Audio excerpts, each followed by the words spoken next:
Class second subject English first chapter 2 हमारा kindness never waste. Kindness होती है सहानुभूति, दया, पिटी, इसे हम पिटी कहते हैं, PITY, दया दिखाना, सहानुभूति होना। तो चैप्टर का टाइटल है हमारा काइंडनेस, जो दया होती है, नेवर कभी नहीं, वेस्ट बर्बाद होती है, नष्ट होती है।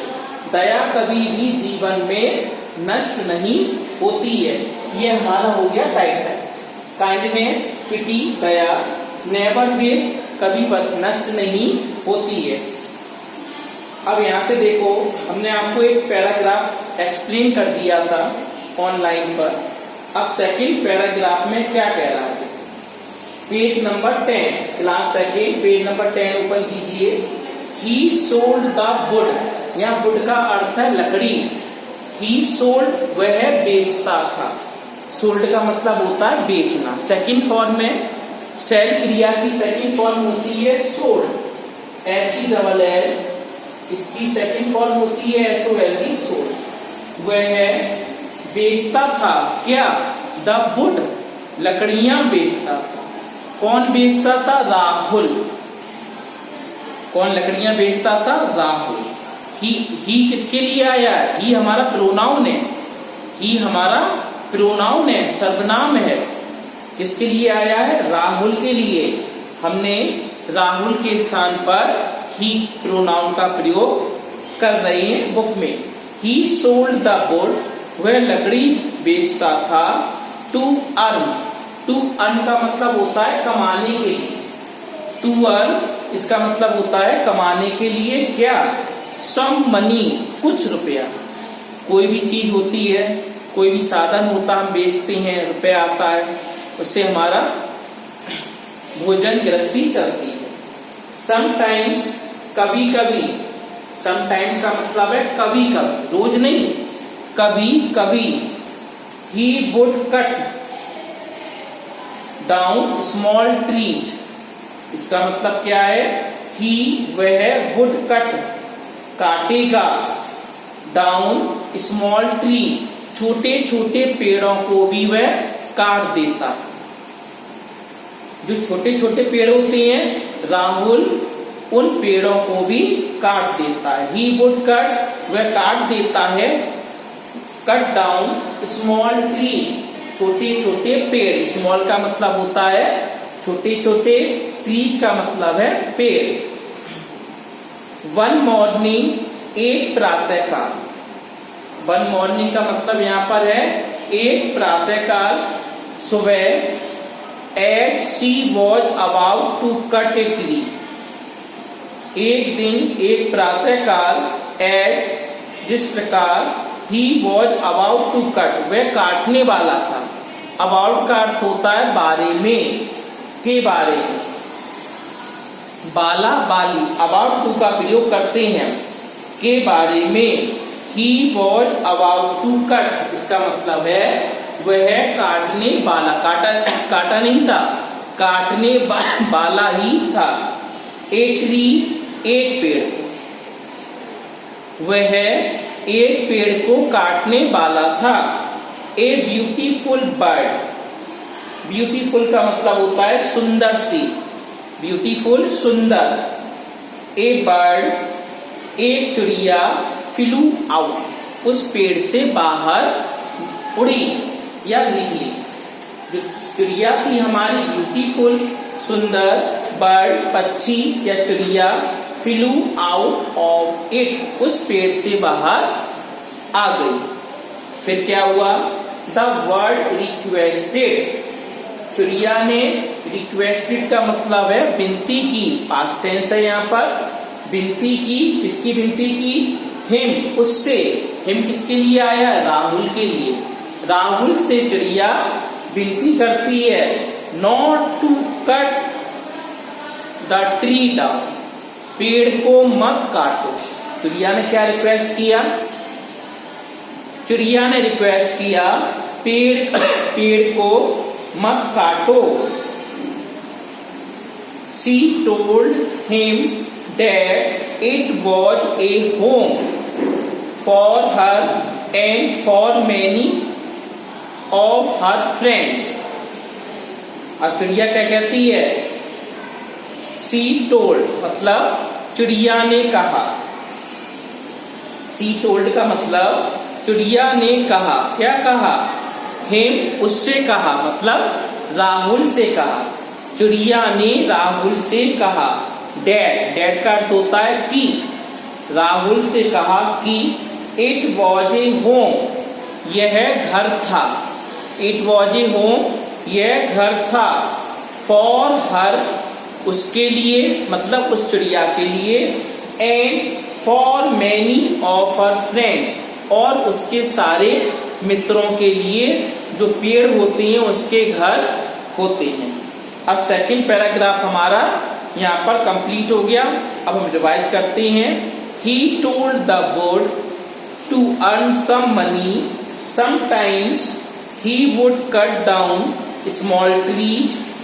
One morning, as he was about to cut a tree, a beautiful bird flew out of it.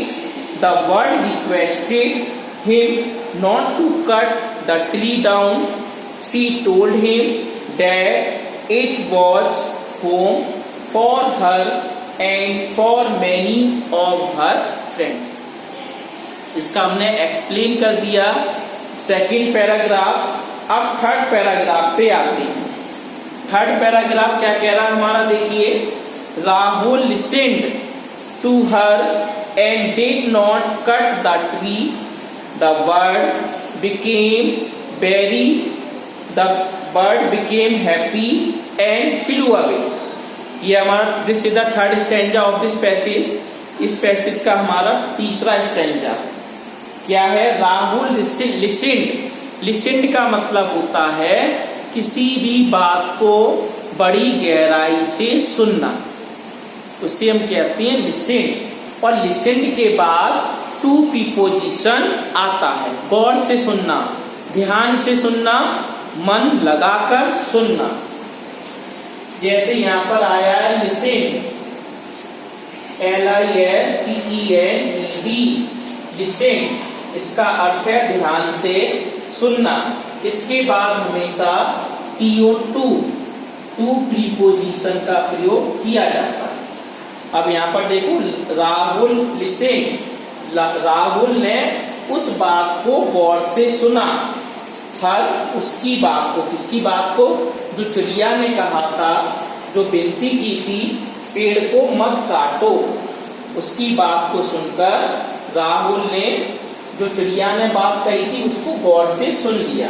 And did not cut the tree, यह हमारा पास्ट टेंस है। पास्ट टेंस का नेगेटिव बन रहा है, डिड नॉट का प्रयोग कर रहे हैं। डिड यहाँ पर हेल्पिंग वर्ब के रूप में आ रही है। एंड डिड नॉट कट, और पेड़ को नहीं काटा। The bird became happy, the bird became का मतलब है हो गई। जैसे हमारी तीन फॉर्म होती हैं, become, became, become, become, became, become, come, came, come. जैसे हम कम केम कम की बनाते हैं, COME first form, CAME second form, COME third form. ऐसे ही बिकम, बिकेम, बिकम। इसका अर्थ हुआ the word became happy. Happy का मतलब होता है गे, प्रसन्न होना। हैप्पी का मतलब गे, प्रसन्न होना। चीयरफुल, प्रसन्नचित्त होना। अब इसमें क्या है? द वर्ड बिकेम हैप्पी, चिड़िया बहुत खुश हो गई। जब राहुल ने पेड़ को नहीं काटा तब चिड़िया बहुत प्रसन्न हो गई कि राहुल बहुत ही अच्छा लड़का है, बहुत ही दयावान बालक है, इसलिए उसने पेड़ को नहीं काटा।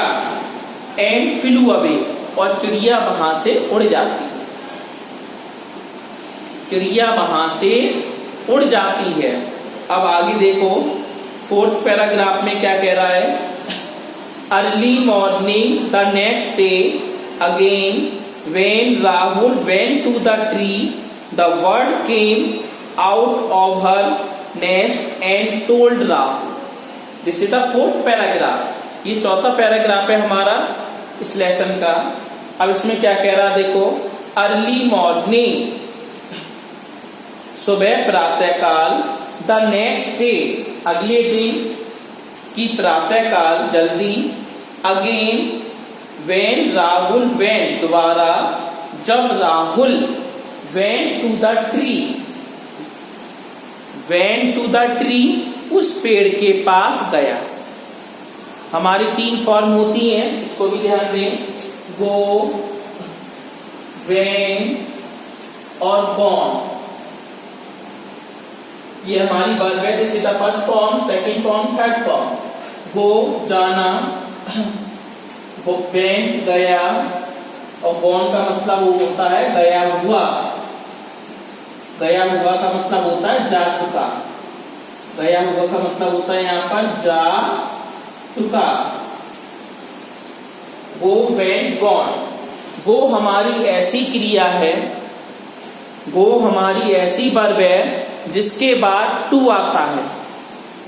जिसके बाद क्या आता है, टू आता है, और टू के बाद प्लेस आता है, स्थान।